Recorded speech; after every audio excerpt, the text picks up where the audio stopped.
So good afternoon everyone, nandito na naman ang surprise gift delivery and nandito tayo ngayon sa Ormoc City dito sa Barangay Cabintana for the second set of our surprise today. Medyo malayo po ngayon at nandito tayo sa taas ng bundok pero hindi pa rin yan makakasagabal sa nais may pahatid ng ating customer na si Mama Ruth.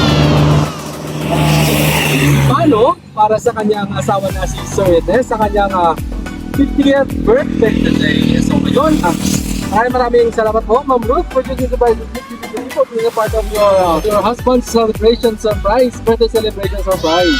So ayun, nandito yung set ng package natin ngayon. Meron tayong cake, of course, hindi ko ang meron tayong pansit, meron tayong bilao na kakanin, meron tayong fried chicken, lumpia, fresh na fruits, and meron tayong cordon bleu. Gold. And by the way, meron pa pala tayong wine na sir.